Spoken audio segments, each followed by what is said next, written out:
Elevation Station. This is episode 11, and I have another guest with me. Actually, Kim was with us on episode 2 when we did singleness and dating. So we talked about that. Go check that out. That was one of our best episodes, one of my favorites. But welcome back, Kim. So happy that you're here with us. It is Mental Health Awareness Month. So Kim is a licensed clinical social worker. So she joined us for this specific conversation. Last week, I had Fantasia and I had Morgan on, and they shared some deep and personal stories where they overcame some situations and times in their life where even Morgan, she talked about how she, battled with depression and things like that. So with it being Mental Health Awareness Month, I wanted to talk about some of these things. A lot of millennials are starting to talk about it more, but I feel like this is the perfect platform for us to do the same as well. Because if we're honest with ourselves, we don't always talk about it, or we kind of just ignore it and brush it under the rug. So that's why, with it being Mental Health Awareness Month, we're going to shine some light on this. And who better to bring than Kim with some experience and some knowledge to help us, and educate us on this topic. So Kim, welcome back. Thank you for being with Elevation Station. We're so happy to have you. How Thank you have for you having been? me. Thank you. How have you been coping with COVID-19? It's been a roller coaster on certain days. I mean, I work in the healthcare field, so I'm still interacting with patients and coming home and kind of dealing with the day-to-days. Because, again, life hasn't stopped for a lot of people, and thankfully it hasn't stopped for me. I'm still able to work. I haven't been without, but the deprivation in so many ways of, being able to see my friends and family and interacting on those levels, like going to church, those things have been adjustments that I've had to make, forcefully make. But, some days are better than others. I have my days where I just want to go outside. I want to hang out with my friends or, have a game night, but can't really do that right now. But we have been finding innovative ways to still connect with each other, like our online small group for church and, Zoom birthday parties. We're still making it work with the situation that we have right now. So, just have to take it in strides, and some days are going to be better than others, but we just have to keep, pressing forward. Keep pressing forward. That's the truth. And with Yes. COVID-19, I mentioned mental health awareness. This is a situation. This is another situation where it can take a toll on people's minds Yes, and their it mental can. health. It So definitely can. that's one reason why I wanted to bring it up. I'll just go ahead and kind of jump right into it, because I was recently reading that 1 in 5 people suffer from a mental health disorder. Uh, and when I think of the disorders like stress, anxiety, and depression, we don't always know the differences between those, like the symptoms or how to go about handling those. But before we even get into that, what are some of the differences between like stress, anxiety, depression, and so on? Well, that's a good question. Stress affects everyone in some way, shape, or form. It's how our brain and our body respond to demands such as work, relationships, school, which can produce anxiety, issues with concentrating, headaches, loss of sleep. We all experience stress differently. And I'm sure, I don't want to assume, but I would think that, you know what you feel like when you're stressed. I know what I feel like when I'm stressed. So it may manifest itself in different ways, but it's something that we all go through. And there's good stress and bad stress. Good stress, you have a presentation or you're studying for a test at work, and then that bad stress where you don't know where your next check is coming from and you're trying to figure out how you're going to pay your bills. So there's a difference, but we all experience it in some way, shape, or form. And then when we talk about anxiety or generalized anxiety, it's the most common mental health disorder or issue.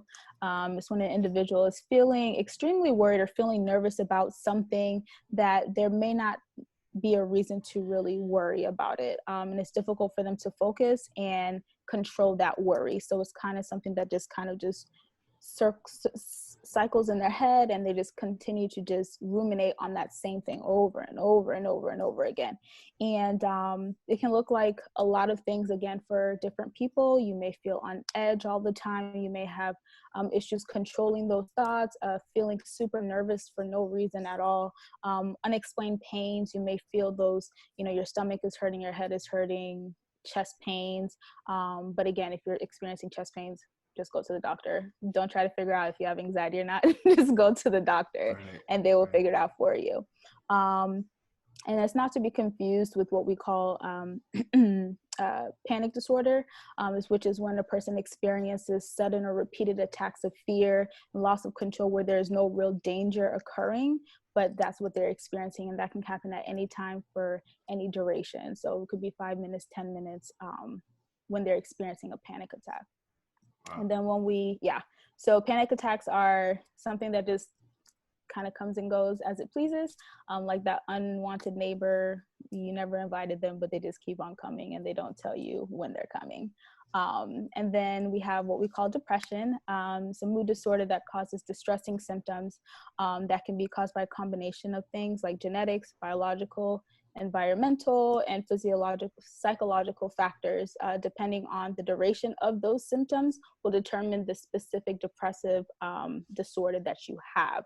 And depression can look, again, different in many people.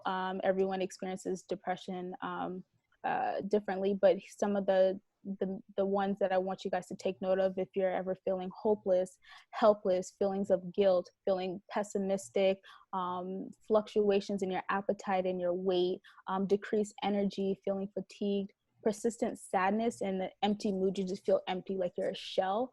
Those are the things that you want to take note of for sure and get some help as soon as you can. Thank you for that. So, thank you for like going through the differences between those. I was really listening to that, and oftentimes, like with some of those symptoms that you talked about, we normalize the symptoms that we have, or we just, like I said earlier, we don't really pay close attention to them. How do we become more aware of our mental health? I mean, I think it takes a lot of self-reflection, being able to notice those different changes in yourself, taking constant inventory of yourself, your feelings, your emotions, your triggers. There are times where we feel triggered by something and we didn't know that that was a trigger for us until we actually experience it. So taking note of those things, I mean, I think it's important to take note of your behaviors when you deviate from those things that you used to do, that you don't find joy in anymore. Take note of those things. Are you more agitated now than before? Are you self-isolating? Do you not want to be around the people who you normally want to be around? So those are some of the things that is definitely important to take note of. Are you sleeping well? Are you eating well?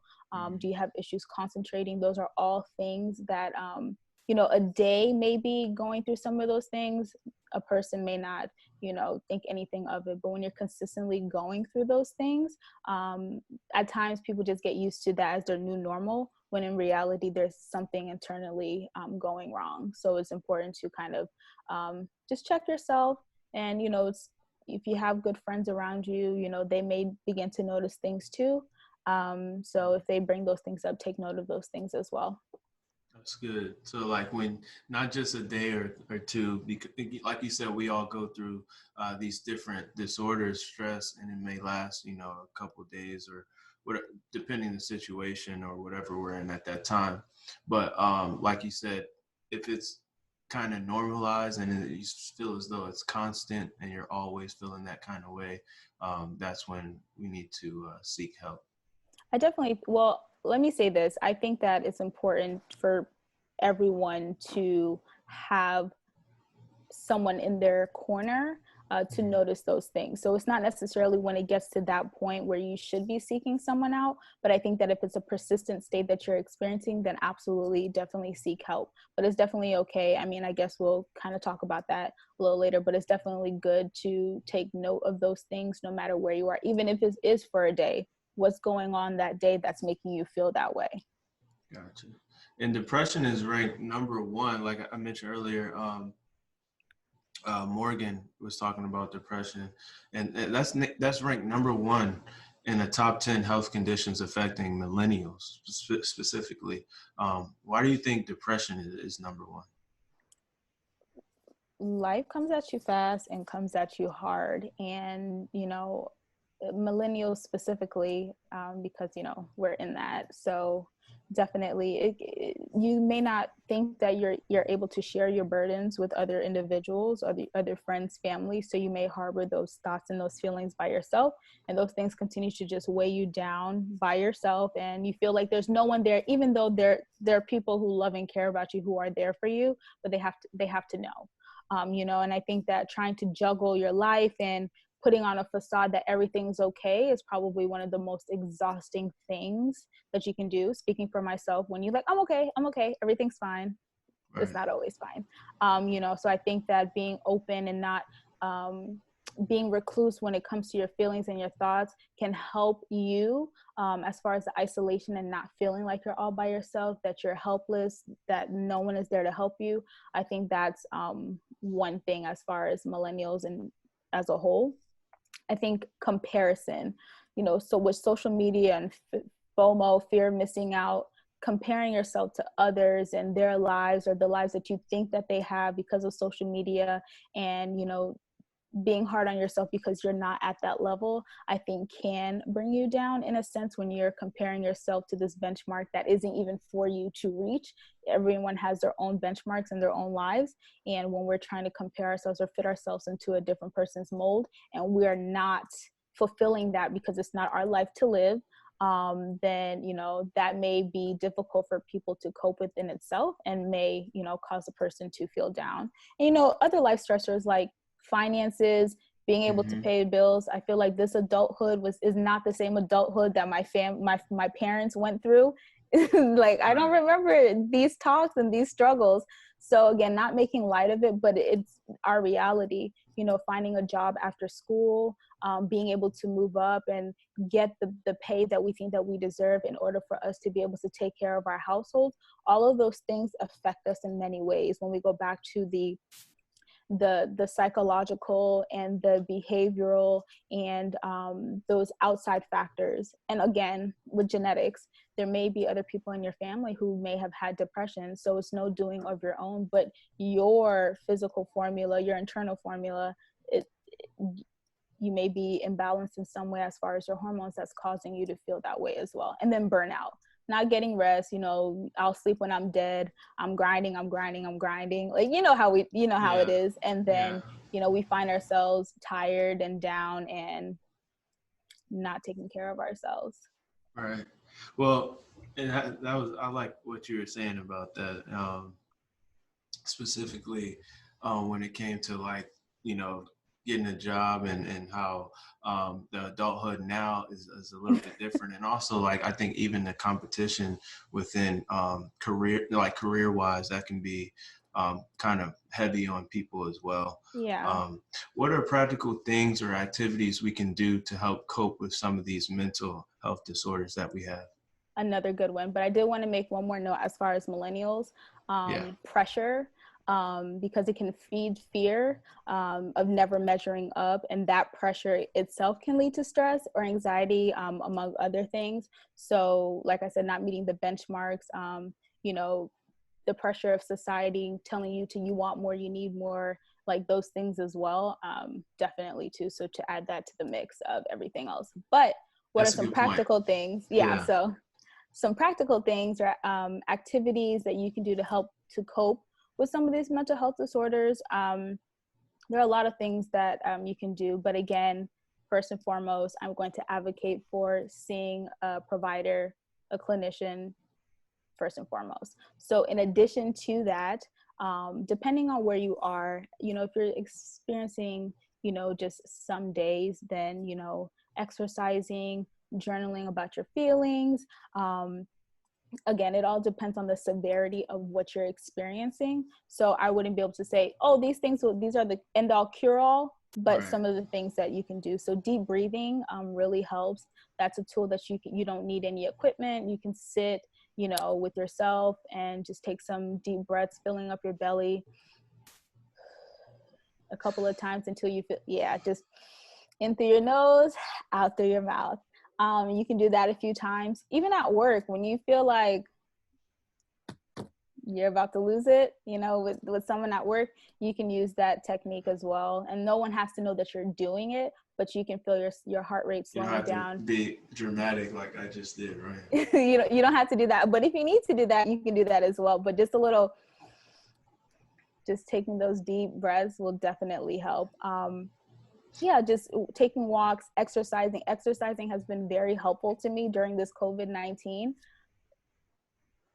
Definitely help with my mood. So again, walking, getting outside in the sun, talking to friends that you trust, people that you trust. Those are all things that will definitely help you cope. And then if and when you start seeing a provider, they may make different recommendations with different tools and techniques that they have learned in their education. And there are times where individuals need medications to help them get to a point where they're able to function again. So a combination of all of those things will definitely help for sure. You mentioned first seeing a provider, Yes. or counseling therapist. What are some? Well, actually, why do you think people shy away from that? Like, why do people shy away from seeing a counselor or therapist and so on?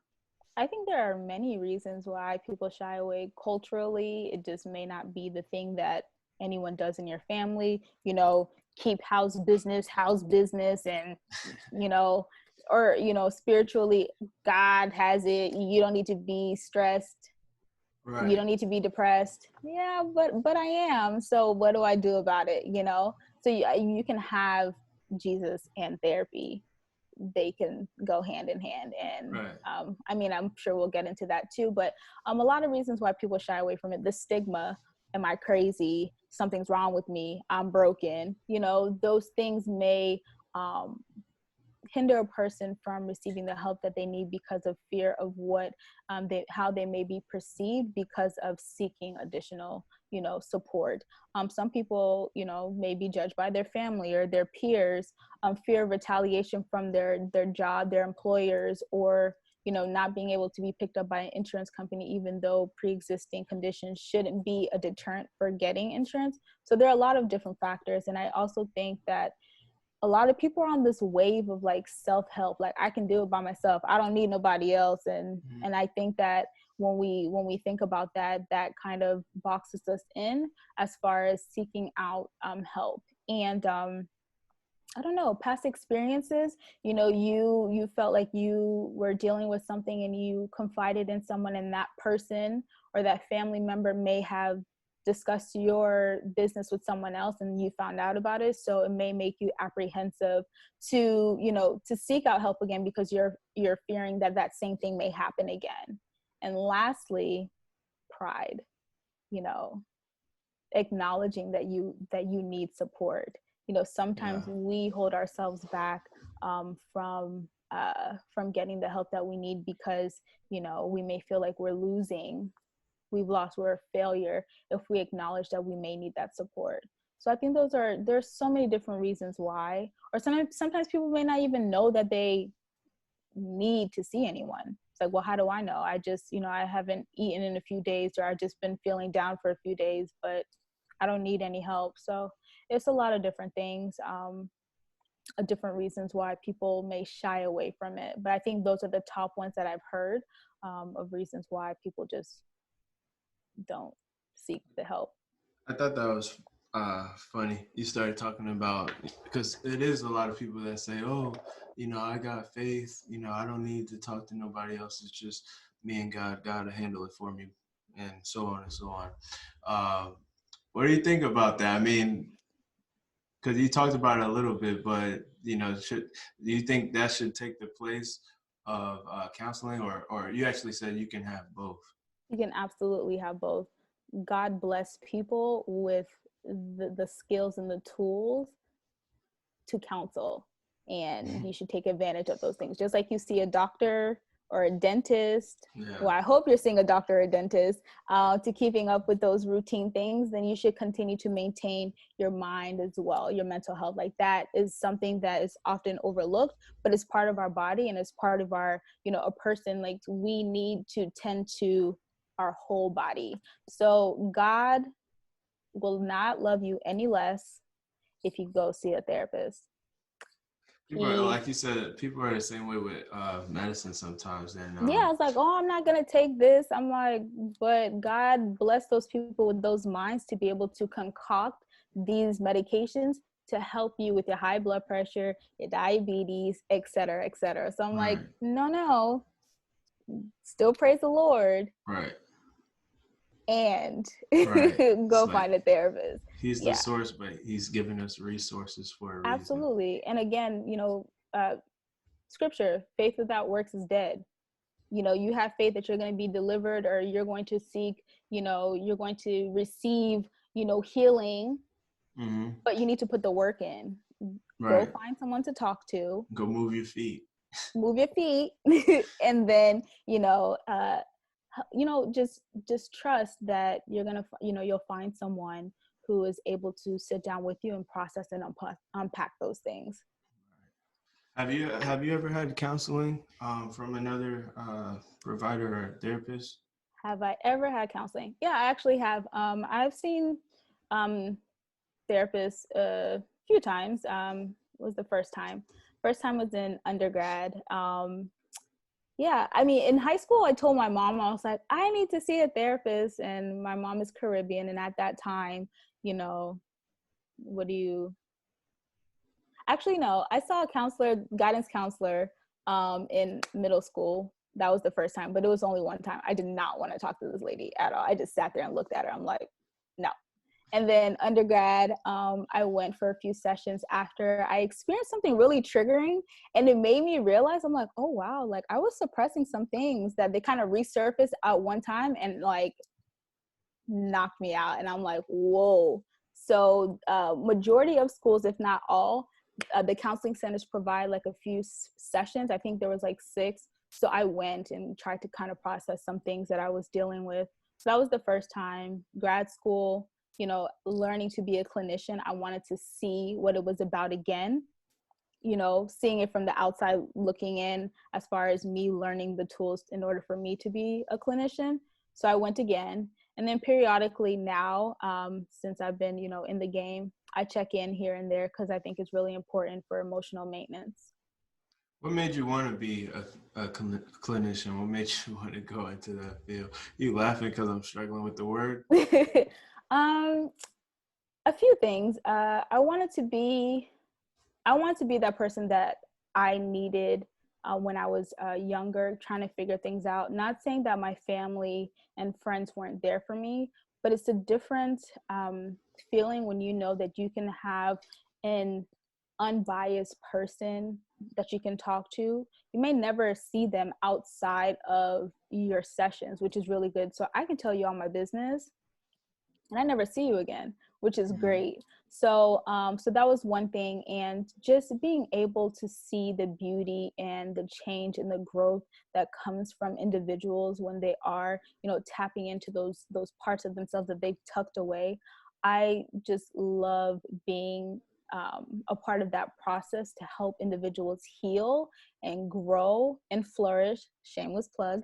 But yes, I just love the process. It's a beautiful process. The vulnerability that it takes, I just wanted to get in on that. So I'm like, oh yeah, tell me about your feelings. Give them all to me. That's good. The Yeah, last question, and again, thank you for your time. for What's your sure. final words of encouragement to people that deal with mental health disorders?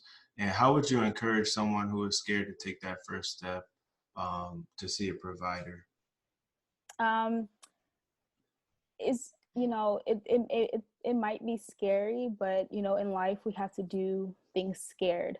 And again, what's the worst that could happen? Like, what do you have to lose?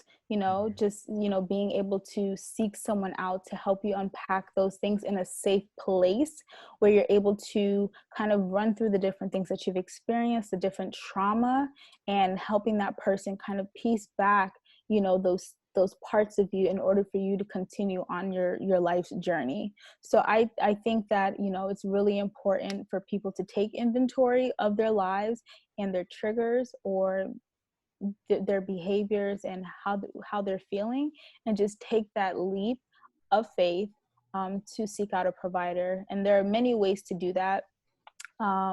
the crisis center here in Tampa, or you can call 211 from your phone to be linked with different providers over the phone. Or if you're in crisis, then that's definitely a number that you can call. We have Psychology Today, where you're able to search for providers in your area. We have Therapy for Black Girls, where you can find clinicians that look like you to provide that support. Black Girl Magic, we see that on your jacket. Shout out to Radical Pins. I got this pin from her. And then I have a pin from my friend here, Brianna. She is another therapist here, Brianna Lewis, Inspire Living Counseling. Shout out to you, Brianna. Shout out to you, Brianna. Also, shout out to my homegirl, Esther. Is also a therapist too, Mending Hearts. But again, finding a therapist, there are so many ways to do that. Employee assistance programs. Many employers provide what they call EAP programs, where they provide free sessions. I don't know how many each provider provides, but let's say for my employer, they provide 6 free sessions. So you just call them up. It's completely confidential. You call them up and say, hey, I'm stressed out from work. And they'll send you a list of providers, and then you pick one, you set your appointment, and then you get, I think, 6 free sessions. So you can test it out that way too, if you're not sure what it's about, and before you make that financial investment, because it is an investment, just like you invest in your Jordans, your car, your teeth, when you go to the dentist. It is an investment, but it's an investment that's going to pay. The return on that investment is going to come tenfold. You'll be happy that you did it, for sure. For sure. Kim, thank you so much again for coming back. For sure. I'm sure we'll have you back again. So thank you for your time, and thank Absolutely. you for the knowledge and the resources that you just dropped there at the end. Guys, thanks for tuning in. This was Elevation Station, episode 11. Make sure you hit the like, subscribe. Kim, tell them where they can follow you for a second. Okay, so you guys can follow me on my Instagram page. Don't judge me. There's like 7 posts, but I'm trying to get more active. It's Flourish, FLOURISH _ now, NOW. You can follow me on there. I am also on Psychology Today and Therapy for Black Girls. My first name is Kimberley, KIMBERLEY, last name Charles. And I'm an LCSW, licensed clinical social worker. So you can find me on any of those platforms, or you can email me at info@flourishnowcc.com. All right. Well, thank you, guys. You got the information, and we'll also have it under this video in the description. So thank you again. Thank you for your time, Kim. I hope everyone has a great week. Stay safe, stay corona-free, and support, Mental Health Awareness Month. Yes. Thank you.